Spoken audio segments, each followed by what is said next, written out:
Right. Philosophical question time. Okay. I sometimes like to kick off by just getting everyone to think about things. For God's sake. Why not? Are we not thinking about things often enough for you? Are we doing too little thought?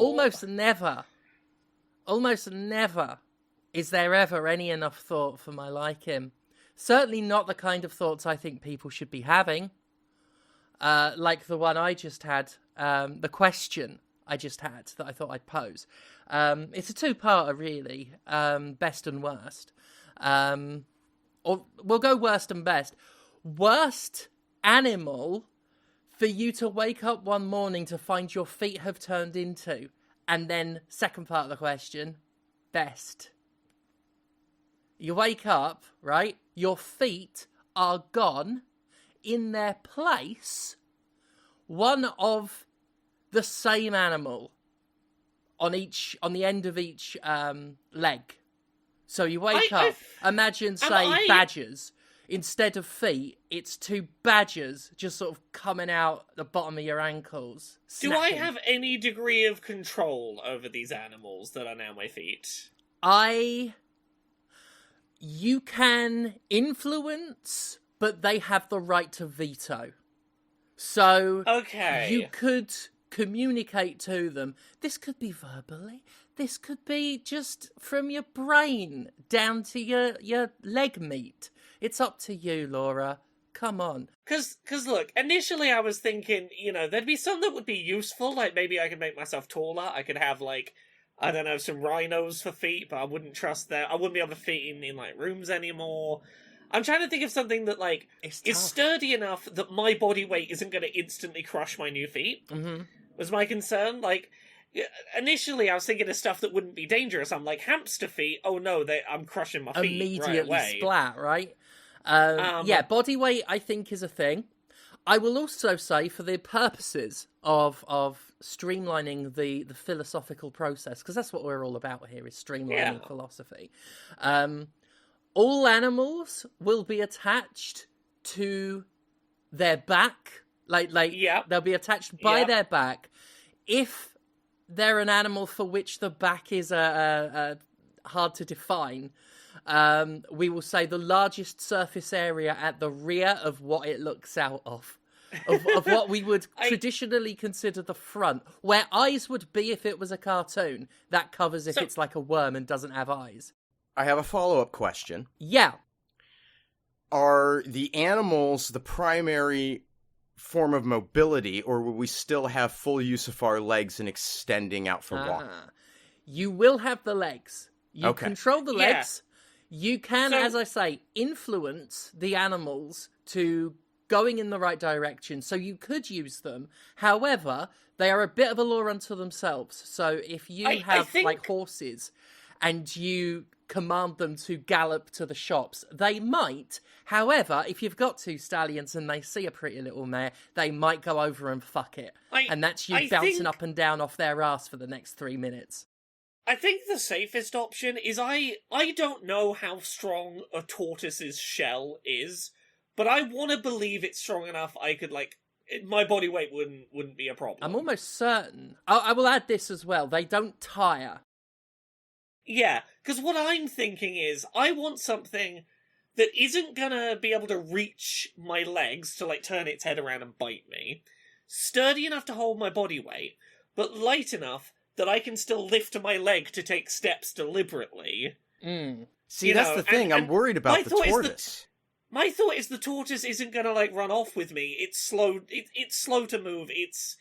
It's not going to be able to override me. I just need to know that a tortoiseshell can hold my weight. Yeah. Plus, if you're feeling lazy, you can stand still, and the tortoise can take you along those flat escalators. The accelerator things at the airport, where you're not moving fast, but you can stand still and still move.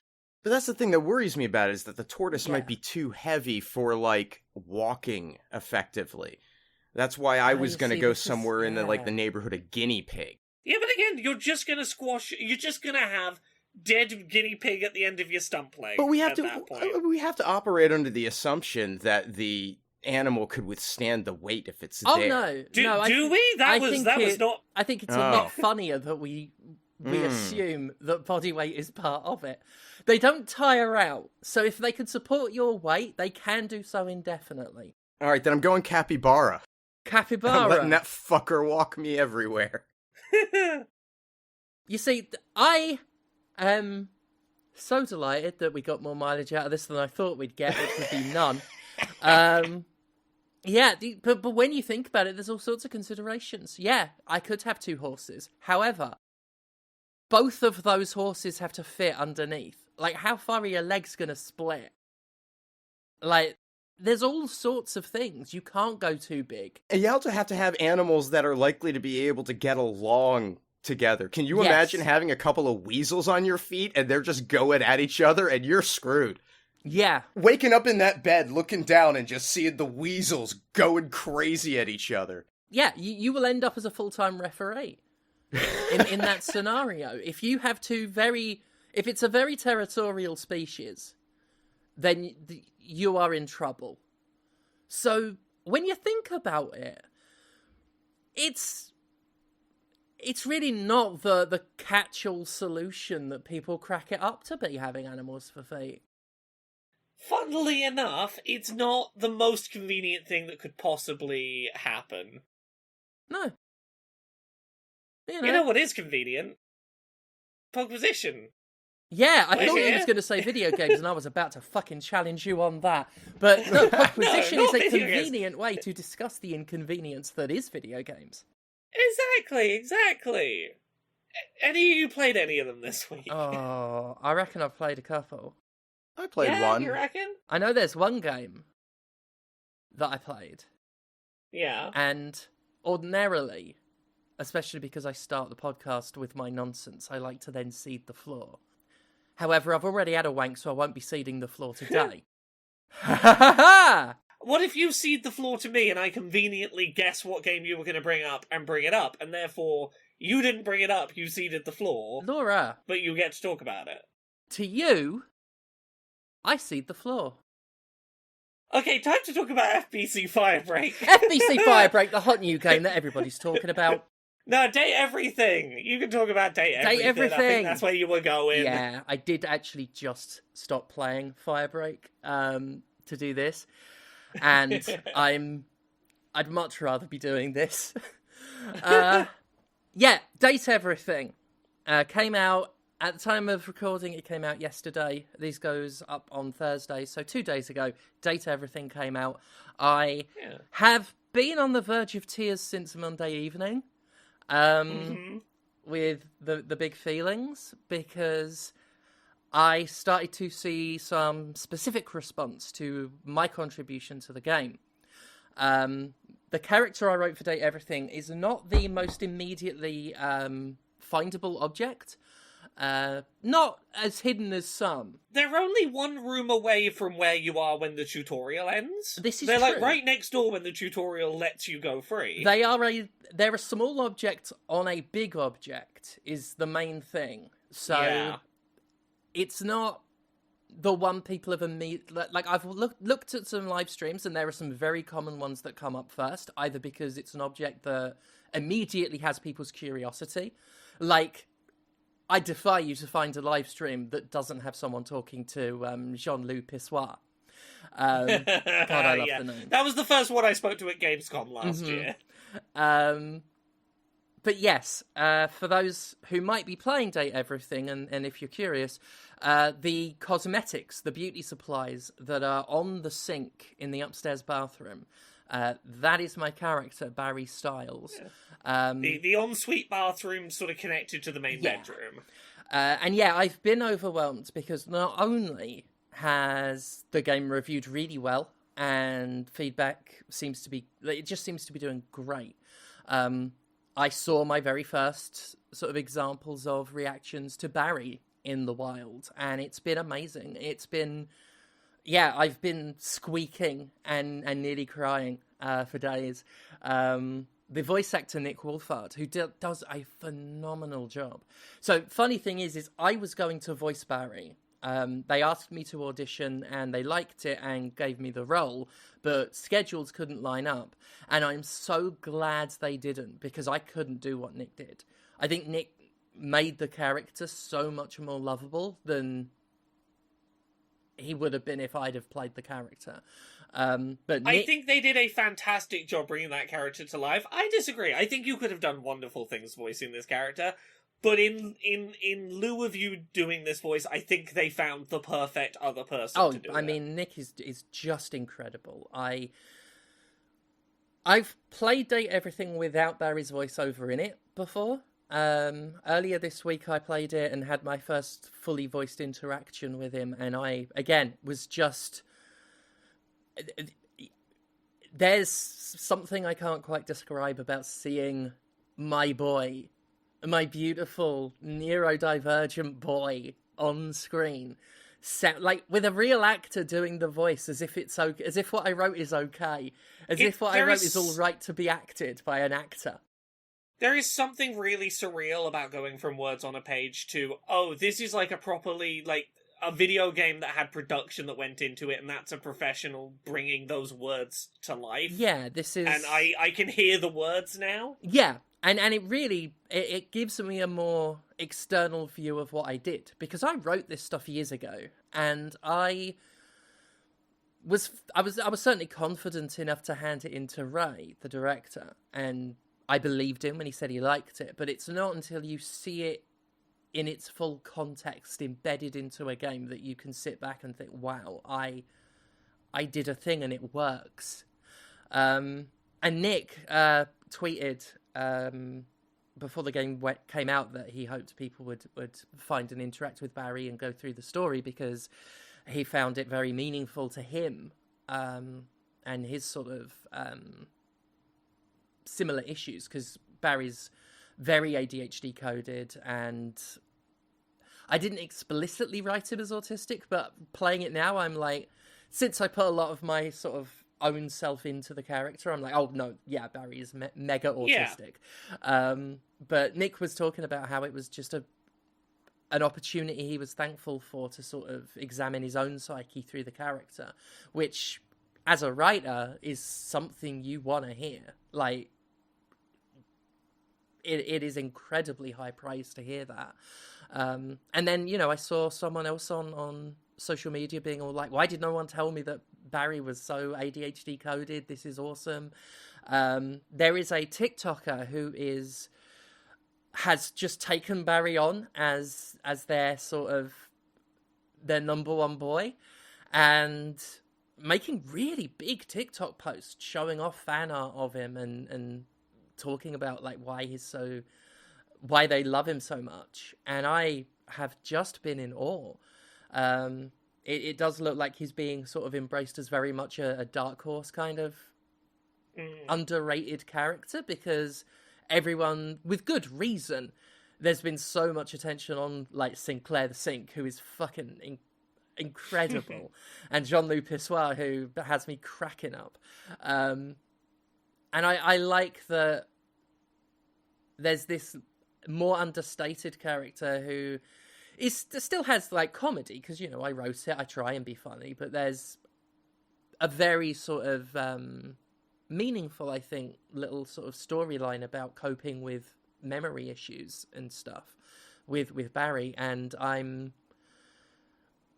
people have been resonating with him in a way that I really hoped. And for me to now see the response and see that it worked and that people got that meaning and felt seen by that has meant more to me than a lot of things. I will say that much. I am so happy. I'm so fucking happy.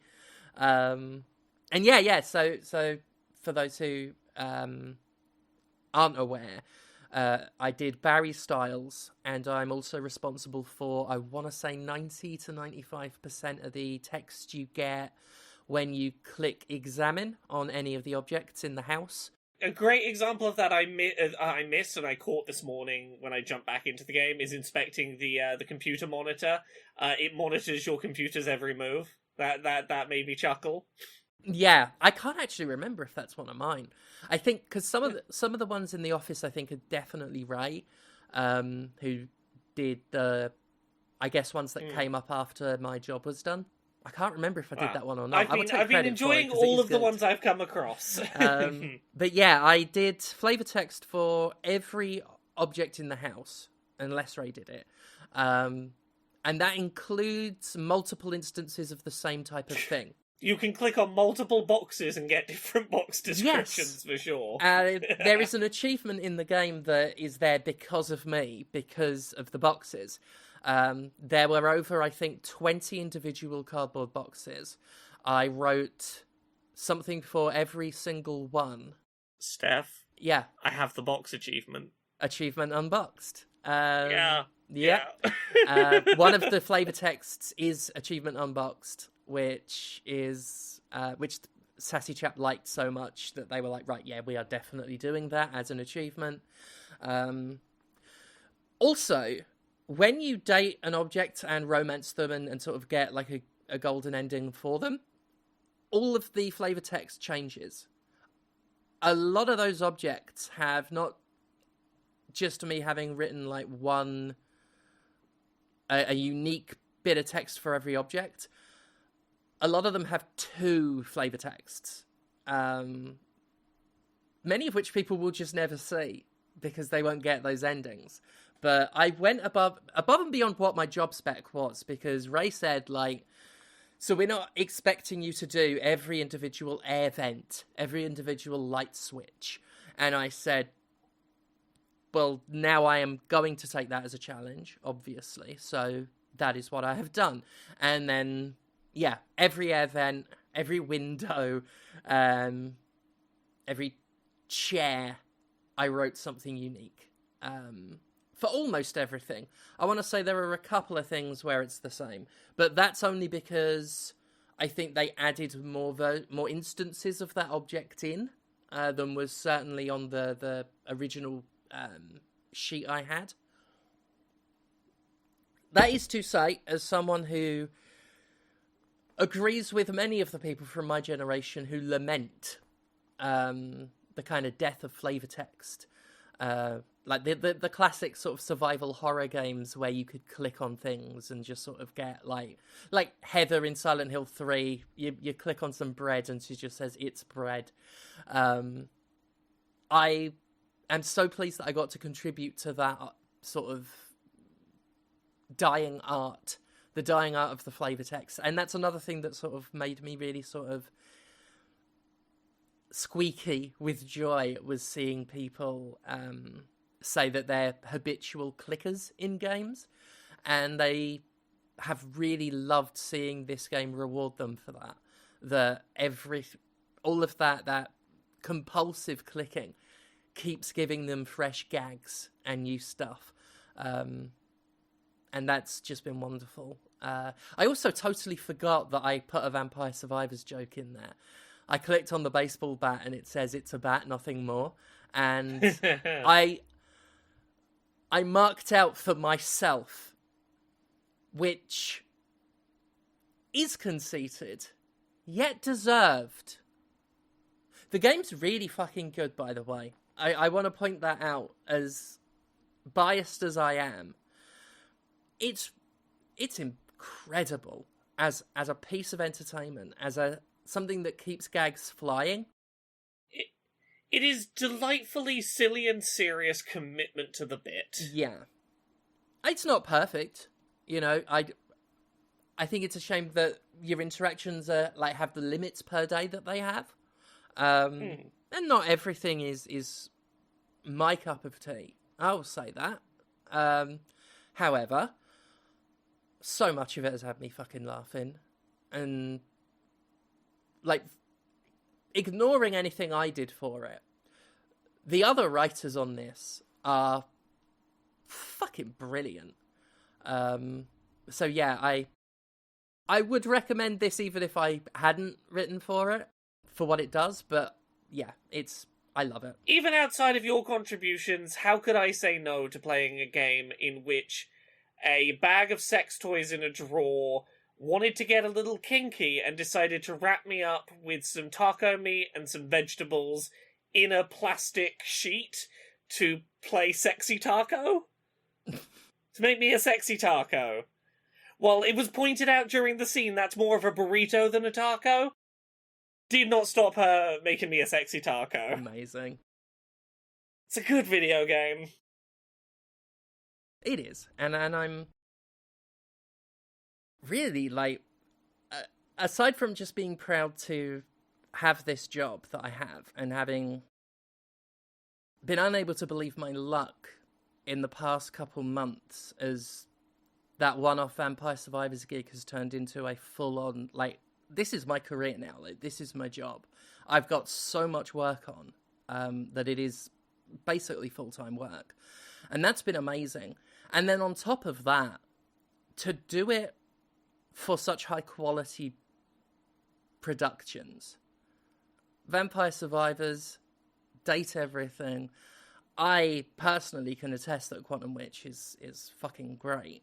When I was trying to get more into this writing full time, one of my bits of advice was, you're gonna have to bite the bullet and write for like microtransaction free to play games if you want to do this full time.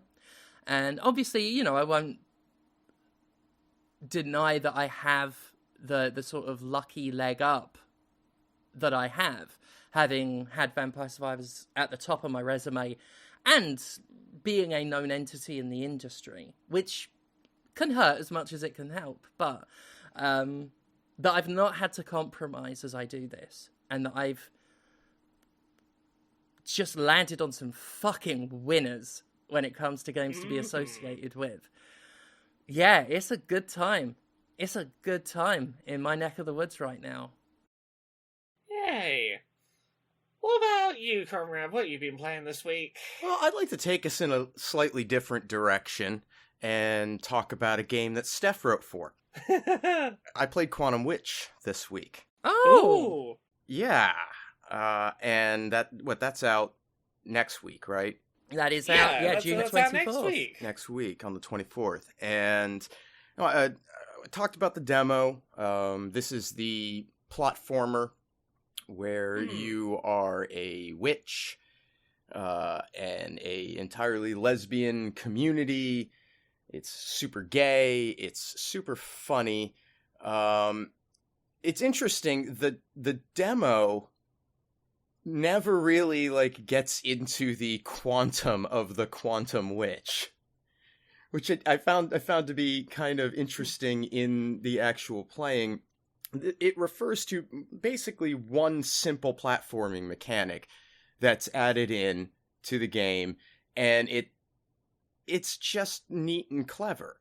You know, it's not quite like a Fez type environmental thing, but in that vein, in that's, you know, the ability that you get adjusts how you interact with the environment in one simple fashion that doesn't really change anything from what you're presented.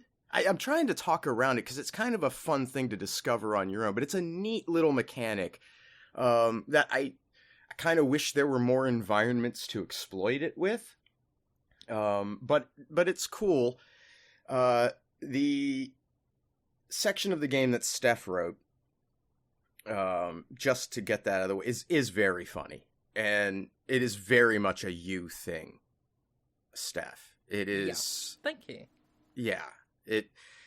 If you have followed Steph's work for years, and I'm talking like some of the less like game-focused stuff, but like the improv stuff we've done and things like that, this all works really... You'll see it. It's there. Really great character that they gave you to work with. Oh, what, the Ladicauda? Yeah. Yeah, I talked a little bit about it on social media before, but the chapter of the game I work on involves a god called Ladicauda who sort of exploits her followers, and she was immense fun to write. It was really nice getting to just properly indulge in some villain dialogue. And get a little bitchy. Oh yeah, she's an absolute, like, just a complete bitch. Yeah, she's great. The gameplay is, pretty simple. There's not a lot to it, but there's some clever little puzzles in it and some great little jokes from a meta perspective that really, like, sometimes that stuff falls flat, but this was pretty well considered and punchy, and I enjoyed that a lot. Really, just the writing on the whole in this is very good. There's got some emotional beats to it that work. My main criticism of it is that it is a game that is intended to be replayed multiple times to see different directions that the story can go and accomplish different endings. And I think that it could benefit from some quality of life features to make that a little bit easier on the player. There's no way back from a choice. And the manner in which you progress through dialogue with the, press A to finish the sentence, then press A to move on to the next step in the dialogue. I found it very easy, as I'm sort of like, okay, I've seen all of this before, and I'm tapping through to, like, accidentally select a choice I'd done previously. And then if you, progress to the next room and the autosave kicks in, you have to go right back to the beginning of the game. And I get it, like, thematically, why you would design it this way. I do wish it had, like, an accessibility mode, or a change in its save structure that allowed you to keep some saves, so that you didn't have to necessarily go through the first, like, 45 minutes of the game again every time you wanted to explore something slightly different. Because this game tracks everything you do. Everything. And that's to its credit. Like, little things that you wouldn't think are important wind up having dialogue impact later in the game. And that's so neat to discover. But once you discover that, especially if you have a brain like mine, you want to see how many different ways you can find that impact exists. And the struggle with the way the game is designed in doing that is that it sort of puts you off through repetition a little bit. So it'd be nice if they could work out a couple of accessibility ways to address replaying dialogue sections. A skip of some kind would be very welcome. Even if it's like you've cleared the game twice now and it unlocks it, just to sort of retain some of that your choices have weight that the thematic aspects of the game kind of demand. Just something to feed all the filthy content hogs out there that want to just roll around in the muck of your game. I think that's a very fair request. I mean, the whole Attic Elder story, there are 5 ways to resolve that. Right. It's got 5 endings, just that arc. And yeah. I put equal effort into all of them. I don't expect everyone to see them all, or anywhere near all of them. From an ego standpoint, I would love to have a way, at least after beating it once maybe, to definitely sort of have an easier time seeing the other results of things. I think that's very much a fair ask. But other than that, I mean, really, no complaints. I think the writing is top-notch across the board. Steph's stuff is great, but everybody, like Nikki's work is fantastic. Yeah. Mr. Biffo, is that Paul the Rose, other person? Mr. Biffo? Paul yeah. Rose. Yeah, Paul Rose. All of the writing's great. Really love that. The music is nice and chill, and except for a couple of points where it's not, but it's all very fun. The sense of humor is so on point. Everybody's voice, it feels consistent throughout. It does feel like it's the work of one person, even though I know better. So that's a credit to the team and the editing. Yeah, I think it's a really, really great little game that's playable in a nice, brief, run through. It does that's the thing about the repeating that keeps me from being more frustrated, is that the game isn't actually that long. There are a bunch of steps, but it's not that long. Now, at the same time, some of that rushing around to, like, see some of the other content also can result in you, like, not doing things that you might have done previously, because not everything is necessary, and that can have an impact on your outcome too. So the level of complexity in the storytelling is pretty impressive for what is very clearly a small project. Really great work all around. I do recommend people check it out when it releases next week. Yeah, go play Quantum Witch. Yeah, I'm genuinely so glad you liked it, Conrad. Yeah, it's truly, truly great. Also thrilled to hear that it read like one, like it seems like one person did it. Yeah, I mean, there was another segment of the game where I asked if you were responsible for it because it felt like something you would have done. Yeah, and it wasn't. Yeah, and it wasn't. Yeah, because Nikki had commented like how great it was my work fit into the game so well and how similarly we sort of viewed things. Mm-hmm. But the other thing is, and this is a concern of mine going forward with the stuff I work on, is people have always said what a distinctive writing style I have, and that people can always tell when I wrote something. So it's very good to know that I was able to fit into this. So great to hear. That is a thing for writing for sure. I've been doing a writing course for games writing with someone recently, and that was one of the things they were talking about for portfolio samples, was the value of having samples in your portfolio that are like, I wrote a thing set in an existing universe, essentially fan fiction, to be like, I can write a thing that isn't obviously my writing that fits in with someone else's. The joys of trying to fit into other writing styles. Mm-hmm. I hate to break the combo half an hour plus into the episode. I'm going to talk about something I've played that Steph didn't work on, to my knowledge. Well, if how we bloody must. dare I? What know. is this? How bloody dare I? There are video games that Steph didn't work on, apparently. The only games I recognise are ones I've worked on. What newfangled sorcery is this that you bring before us? Well, we're in that period of the year where it's Laura's Playdate Corner. Yes. I've got new Playdate games to play because I'm getting a couple of them a week as part of Season 2 of the Playdate, the little handle with the crank. This week's two new games are Longpuppy and Otto's Galactic Groove. Longpuppy is a fascinating one.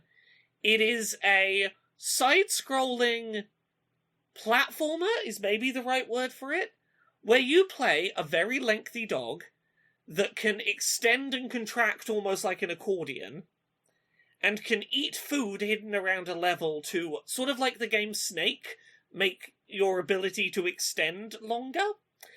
And you use the crank to, like, twist and turn, like, navigate with your elongated, stretched, long puppy body to navigate complicated, platforming levels by stretching out your elongated dog body to try and reach food to make yourself longer, to get over gaps, etc. You can collect more food than is strictly necessary to complete a level, and you might ask, what's the incentive for that? What's the incentive to deliberately not end the level and go get more food and extend yourself even longer? Well, I'm glad you ask.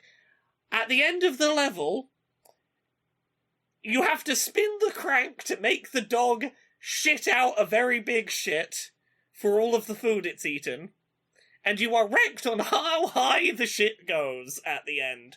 So by getting extra food, you make a bigger shit at the end, and your completion for that level has how quickly you did the level and how big of a shit you did at the end. Outstanding. Right? Fucking when I play a Playdate game, particularly one of the ones in their, like, curated seasons, I want to see games that couldn't exist on something else. And using the crank to forcibly coil out a 6-foot-tall dog shit, at the end of a level in which, like, my only objective was my owner threw the ball and threw it, like, over a pit, and it was too far away for me to reach. Eat a lot of food, get across the pit, finally fetch the ball for him. And bear in mind, I didn't work on this one. The big, tall, shit-cranking game. No, you had, to my knowledge, nothing to do with the elongated dog that does a big shit. I love how we went from games I have worked on to games that sound exactly like I did. Games that sound like a thing you would have come up with in a little skit at the start of the episode, obviously. By comparison, the other game, Otto's Galactic Groove, is genuinely, it's just Final Fantasy Theatre Rhythm without the Final Fantasy branding, with its own original soundtrack. Oh. So for anyone who's played Theatre Rhythm, like, the deal with that is that, like, you're pressing buttons in time with the music, but you're also sometimes, the note, like, raises or lowers, and you've got to sort of go up and down to track with the note as it goes. This uses the crank for that. And that is a really good control scheme compared to, like, trying to use, I played the most recent Theatre Rhythm on Switch. An analog stick just isn't quite ideal for that kind of control scheme. Yeah, now, I love Theatre Rhythm. I love that series. What you are describing is the reason I think I'm gonna poddle on over to my Playdate and plug it in for the first time in a year. That sounds really good. Yeah, it's just a mini little theatre rhythm that has a purpose-built device that's, like, perfect for those slide up and down the held notes. It's so nice to just have a little pocketable theatre rhythm in my pocket. Yeah, that and sounds I'm really cool. enjoying the music so far. So yeah, two very different things this week, but I am very pleased with both of this week's Playdate games. They've been charming in very different ways to each other. What about you, Steph? What have you been playing this week? Good question. Oh, well, I've played Firebreak. I'll talk about that in a minute. So have I. So I'm currently drafting my review of Mario Kart World, which I keep either calling Mario Kart Tour or Mario Kart World Tour, but I never call Mario Kart World. Mario Kart World. I've been looking at some of the online opinions about it. I've been thinking about my own experience with it, and I think I've worked out what this game's fundamental problem is. Okay. Now, there's a lot to like about it. I have quite a few criticisms of it. We went through some of those last week. Yeah. But I think I've figured something out, and I think this is why there are some, like, series fans who aren't gelling with it. Because it is a lot more luck-based than it used to be. Skillful play is... I wouldn't say it's a complete non-factor, but, you know, you can go from last place to first in one lucky item pull or two. And one thing I've realised as I've played is I am no longer afraid of blue shells if I'm in front. Blue shells are one of the least scary things in this game. And by that same token, anything that gets me ahead in terms of knocking someone out to swap position with them, I'm not interested in. And anything that can protect a lead position is almost useless. And I think what's happened is Nintendo has focused so much on the blue shell philosophy of if you're up front, you don't need much help. They have worked so hard on giving you ways to get ahead if you're lagging behind that any ability to protect yourself if you're in the first half of the pack it's lost the arms race completely. It's had no real attention put on it, possibly for decades at this point. And I feel like we're now in a point where there are so many ways to get out of last place and so few ways to stay in the top 3 that people are finding it frustrating. And I say this as someone who is winning a lot, and I don't feel like I should. I'm not that good. So I have thoughts about this, and my thoughts are really centered on a mentality that I learnt playing a specific board game. Flamme Rouge. Flamme Rouge is the name of the game. Flamme Rouge is a Tour de France cycling board game. And this board game has penalties in place for being in first place earlier than you need to be. By being in strategically just far enough inside the pack, you get bonuses to movement, you get slipstream, you get all sorts of advantages. Being up front actively makes your deck of cards worse, it exhausts your character, it makes it harder for them to do the big sprint at the end. And I've been thinking about that game a lot when playing this Mario Kart. And I do not blame anyone for whom this is not a way that they enjoy playing Mario Kart. But what I have found works for me, as a good strategy, is hang around, say, 3rd place, grab items, get a couple of defensive items. Ideally, you want like a shell or 3 rotating shells, or something like the speaker that can disable an incoming hit like a blue shell.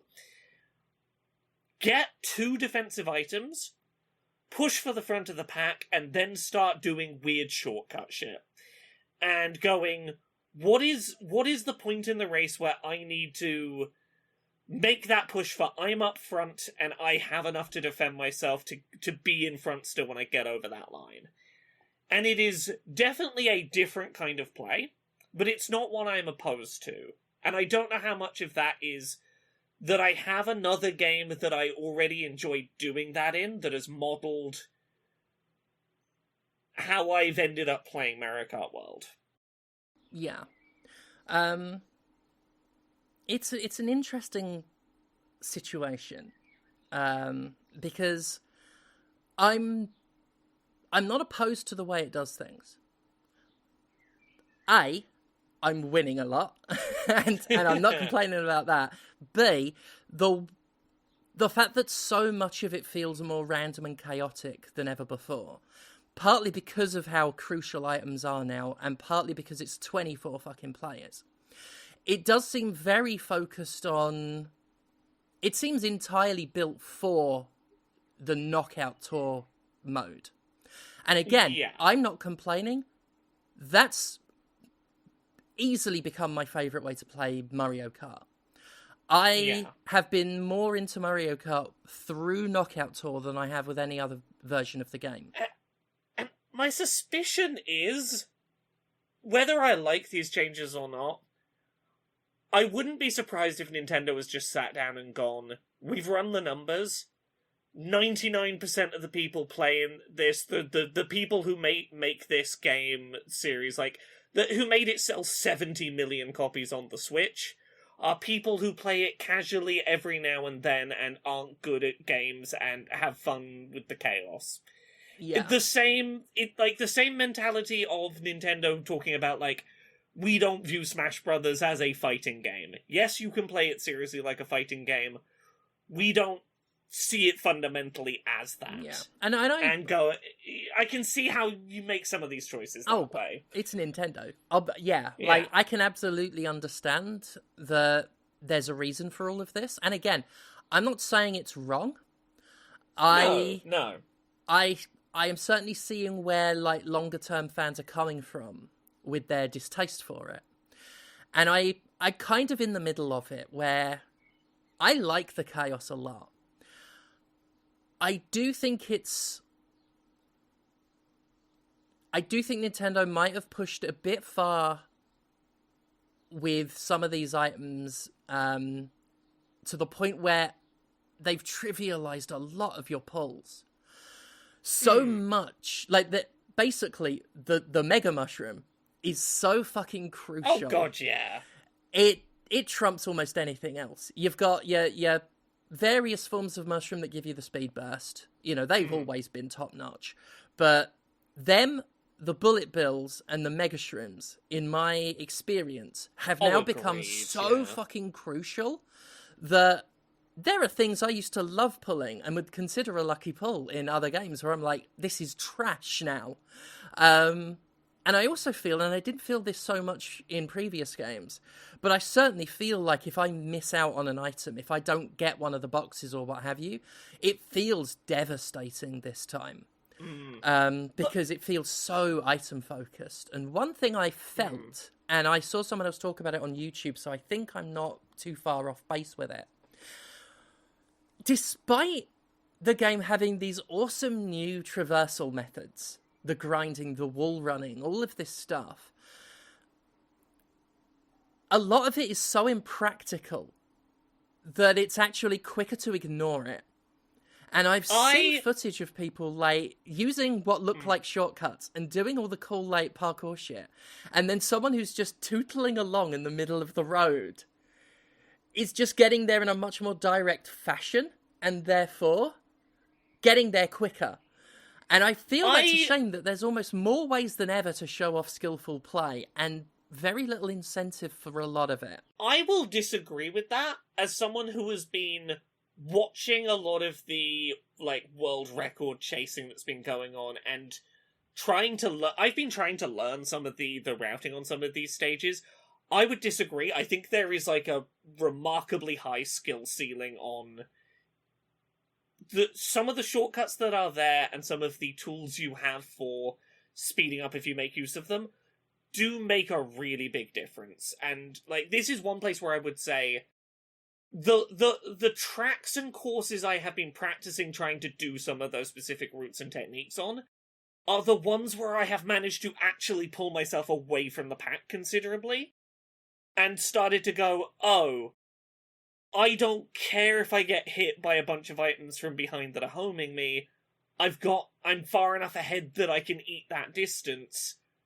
It feels like there is a skill ceiling to outdo some of the chaos of items from that. Yeah. Okay. Okay. I guess maybe that comes down to which ones work and which ones don't, maybe. Yeah. Like, I don't think every one of them's worth doing, but... Yeah. I'm not very adventurous. I don't do it a lot. I will do easy grinds, not even to get ahead, but because it's fun. But I was I've been looking at a lot of online discourse and seeing people use them and not pulling them through. And it might be a skill issue, or it might be them just, some of the shortcuts and little grindy sections are really rewarding and some aren't. And they've just not found the right ones yet, the people who I've seen. That is interesting and good to know, for sure. The only other thing I think that, when it comes to some of the balance issues that I feel could maybe do with getting looked at, is I've noticed in this one, and this is one I blamed on me. I thought I was doing something wrong until, again, I saw online it happening to pretty much everyone. The humiliation conga line of you get hit by one thing, which leads you into getting hit by another thing, then another, then another.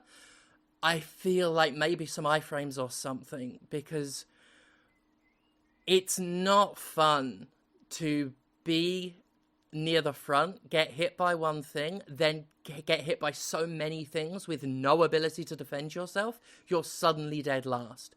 And it happens all the time.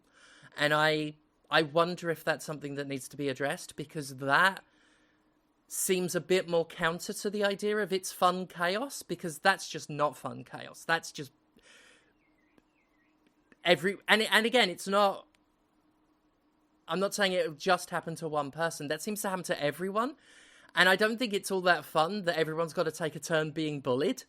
But that could just be me that, well, again, I know it's not me that, just me that has an issue with it, because I've seen it come up. But yeah, I'm not fond of it. I'm not fond of getting hit by a shell getting hit by another shell, getting stomped by a big, like, Mega Shroom user, and then recovering just in time to get stomped again. That goes too far, I think, in terms of like... Because it's not even bad luck. If it happens so regularly, it's a very annoying part of the course, which reminds me, the other annoying thing, and I think you're going to agree with me on this one. Fuck Laddie Coo. Fuck that little cloudy cunt. He is way too overtuned. I've got to agree with everyone I've seen saying that one. Him fishing you out of a hole to put you back on the track? Yeah, obviously. That's always been good. When I'm in the plane mode, and there's a ramp that will speed me, and so I descend, and the game decides after, like, half a second of descent, she's falling, we better fish her, and confiscate the item she had while we do it. Like that they fucked that up.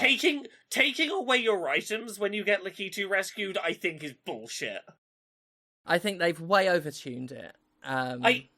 If nothing else, like, you've already lost time by falling off. Why fucking rub salt in the wound by taking your items away? Yeah, and again, it's little things like that are just... It seems counter to the rest of the design philosophy. Because again, that's not fun. That's not, like, casual fun. That's... I tried to take a shortcut in this game that's open and interconnected, and the game decided I was off course, and so it took my Mega Shroom away. It was a Mega Shroom when I was on that ramp, Laura. He took a Mega Shroom away from me. So also, even when I got recovered, when I was doing quite well and had just wanted a speed boost off a ramp that was on the course, after getting slowed down by getting fished out of the pack, I then couldn't catch up because he took my Mega... Oh, mate, it's bullshit. One very quick side note of a story that happened this week, and I just find this funny. There's a mirror mode in Mario Kart World. It's a little convoluted to unlock. The reason I feel confident saying it's a little convoluted to unlock, and not just that I'm a dumbass for not knowing how to unlock it, Nintendo sent out, like, an email to people giving them instructions on how to unlock mirror mode. They then had to send out another email to apologise because their first email gave people incorrect instructions on how to unlock mirror mode. Amazing. Nintendo themselves did not know the correct information of how you unlock mirror mode, and that amused me. Fun. But yeah, it's a solid game, and one that I've just found... It's a strange one. Parts of it are like, this is the most excitement I've had in Mario Kart in ages, and then some of it is just, I feel really let down by this. And I've never felt like a game has both over-delivered and under-delivered at the same time, where I'm at once really impressed with the huge roster, utterly baffled as to some of the cuts made to that roster, really pleased that there's a lot of choice, really pissed off by the complete lack of variety with how you unlock stuff. It is strange where the effort's been put and where the effort's been reduced. And overall, it shouldn't cost $80. Conrad, you played anything else this week? No, we can move on. Steph, did we want to talk at all about FBC Firebreak? I want to hear about leave that for next week? Like, I Did am the people so making it want to talk about it? Because it doesn't seem like they cared very much. They very much did just want to let that fart out into existence, huh? It is so low effort. Like, it is so lacking. I've had a couple of rounds. Like, it's so funny because, like, the press that I have seen about it has been, oh, they're trying something they've never done before. And that always sort of, like, establishes the parameters of expectation for how this is going to go. So for anyone who doesn't know what this is, we should probably preface. This is the kind of Left 4 Dead-like game-ish in the Control universe. It is set in the oldest house from Control. Sorry, we really need to emphasise the ish part of Left 4 Dead-ish, because I don't want anyone to think this is in any way comparable. No, that is a shortcut to get to the genre, but it is a 3-player co-op online you go in and shoot up creatures. You've got a limited number of lives. There's a couple of interesting ideas it has, and there's some stuff I like about it, but it's not great. It's so lacking in energy. It's slow, and it's quiet, and gameplay-wise, I was stunned at how little's going on. I picked my character, and it told me this character comes with a wrench, and a turret, and this other thing, this piggy bank augment. First of all, it only came with the wrench. I've got to grind to unlock the things it told me it came with. So every round I've had a gun and I've had a wrench. That's all I do. I shoot and I hit broken things with a wrench.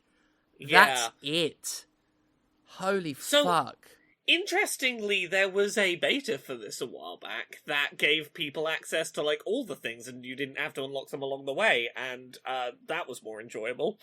Yeah, because I watched you play it, because I was at yours when that beta test went out, and you played it, and it didn't look amazing, but it looked more energetic than what I'm playing right now.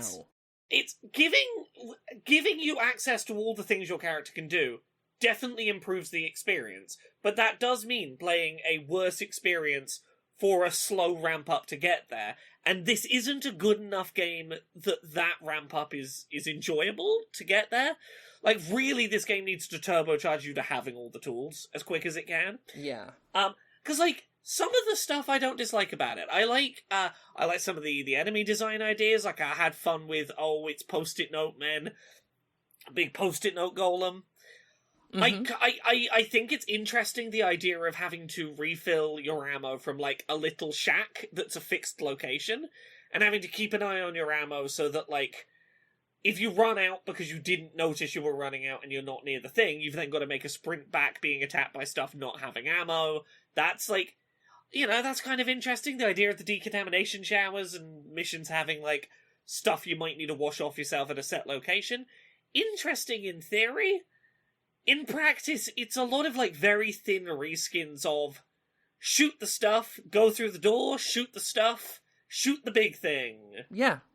Occasionally tap sequences of bumper buttons. Tap different variations of L1 and R1 to fix things and turn things on. And that's it.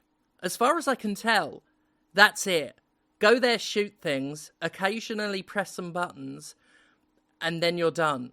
And I have played maybe 5 rounds so far. I think only 2 different missions between them. And both missions were incredibly repetitive. The guns don't feel nice. They feel so weak. They're like little pep guns. They just sound pep, and they don't have much impact. It's so mediocre. That's what it's like, completely mundane. Yeah, I'm having a blander time with it than I expected to, which is weird. It's not like it's a game that is full of things that I would point at and say are terrible or are obvious design choices, like bad design choices. It's just kind of not worth carving the time out for. No. If you'd have told me and that's disappointing from this creative team. Yeah, it doesn't feel like that team. It feels like some, like, exterior studio that just, like, that does gun for hire work. Like, when a publisher just mandates, we want a trendy genre version of this popular IP, so they farm it out to some, Jobsworth studio to cobble together something. That's what it feels like. It feels like absolutely no passion was put into it. Everything about it feels obligatory. It feels like it lacks the ambition I would expect out of, like, when something like this gets pitched, you obviously think of, like, how cool would it be to have, like, Left 4 Dead, but I'm flying around with the late game powers from Control. Like, the concept gives you an idea of, like, a scope and an ambition and a spectacle, that this just is in a much more mundane place than. Yeah. I mean, it's a shame. It was never going to be something that I was necessarily interested in actually playing, but that is a bummer, because, like, Control is the game that they're pinning a lot of, like, everything on. Yeah. So an entry like this doesn't do a whole lot to inspire confidence that it's going to be a growing thing. It's a bummer. Yeah. We got a couple of quick news stories before we finish up today, if we got time for those. Yeah, let's do it. These are very quick. We'll get this one out the way. Microsoft has said that it's working on its next gen hardware, and that's the entire fucking story. At some point in the future, they will have Xboxes of some kind. They might be a console, or a handheld, or something else, or maybe they'll run Windows, or maybe they'll run other storefronts. We're working on hardware, says the company funding genocide. I will say, I mean, that there is going to be continued dedicated gaming hardware is not without notability. No, you're right, yeah. I kind of glossed over. They said slightly more. They committed to they're working with AMD. It'll be backwards compatible with all of your previous Xbox consoles, which is important because they keep talking about how, in the press release for this, about how they want Windows. They don't say Xbox to be the best place to play games. They say Windows to be the best platform on which to play games, which lends credibility to the rumors that have been doing the rounds that the next Xbox will have a version of Windows running on it, which is kind of supported by the fact that there is a version of the ROG Ally that's releasing this year that has, like, a version of Windows that has stripped out a lot of the desktop functionality to have less overhead, and that has launchers for Xbox PC games on the PC Microsoft Store, but also has launchers for Steam games within, like, an Xbox-looking launcher. And that really feels like it's a testbed for what this will probably be, which is, yes, it's dedicated hardware, but it's running a version of Windows, and maybe it'll run Steam, but it'll be a version of Windows that will be able to run your backward-compatible Xbox console library. So, who the fuck knows what shape that'll take? Well, I mean, it sounds like it's going to be a handheld. Like, it does. I think the Switch has fundamentally changed everything in terms of how people want access to their console or, home game experiences portably. And they represent a perfectly fine middle ground because you can use them in both scenarios. Now, the raw power compromise that has to be made there is always going to be a concern. But we've been, porting for consoles forever, and it's arguably easier to do this on a PC-based architecture generally to just downscale. So and Microsoft has, to their credit in that regard, this generation, been downporting all of their games to a much weaker, cheaper version of the Xbox. Yep. And has mandated people to do that. And I will say they've done probably more good than most companies in the industry for getting developers to make sure their games remain scalable. Yeah. By mandating you can't release on Xbox unless you release on the weaker one. They do say they're co-engineer silicon across a portfolio of devices, including our next-generation Xbox consoles, in your living room and in your hands. Does sound like it'll be two separate devices, a console box and a handheld. Seems like the direction they're going. My only other thought is it feels way too fucking soon to be hearing about next-gen consoles. Like, I know it's been 4 and a bit years since the Xbox and the PS5 came out, but fucking hell, it feels like they've barely gotten started having games on them. Yeah, and... it really does. Like, I know that it can often feel that way. That, like, certainly since the dawn of the 8th gen, I would say it's felt that way a lot.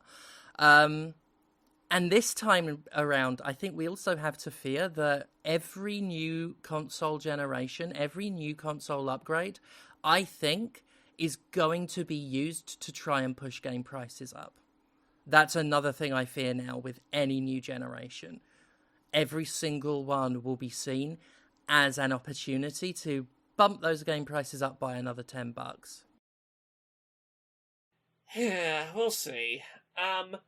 The other one, and this one we can keep real short, you remember a little while back we talked about Marathon, Bungie's next game, getting in some hot water because they stole a bunch of a woman's artwork and basically made Marathon's entire aesthetic based on stealing a bunch of this woman's, like, entire art portfolio? Yep.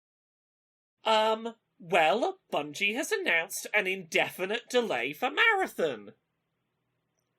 They are citing the community's passionate feedback following its reveal in April and subsequent playtests.